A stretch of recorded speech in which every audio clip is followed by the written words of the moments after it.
మనము first world countries, third world countries అని వింటుంటాము.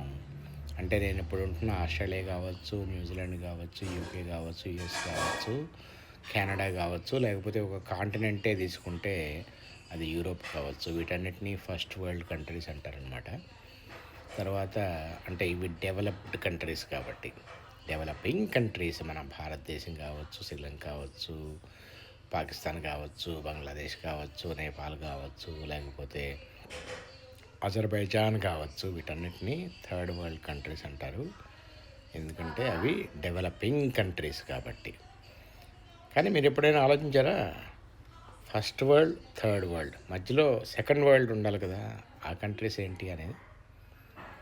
నేను ఫస్ట్ వరల్డ్లో బతికాను, థర్డ్ వరల్డ్లో బతికాను, సెకండ్ వరల్డ్లో కూడా బతికాను అనమాట. కాబట్టి ఆ సెకండ్ వరల్డ్ కంట్రీస్ ఏంటంటారా? సింగపూర్, మలేషియా,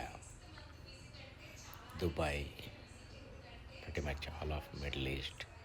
నో అఫెన్స్, కానీ this is the fact of life.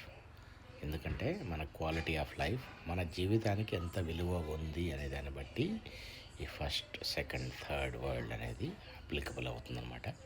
అంటే ఒక లైఫ్ పోతే అక్కడ ఎంత ఎఫెక్ట్ పడుతుంది, ఆ గవర్నమెంట్ ఒక జీవితానికి ఎంత విలువ ఇస్తుంది అనే దాన్ని బట్టి first, second or third world అనేది డిటర్మిన్ చేస్తారనమాట. So which world do you live in?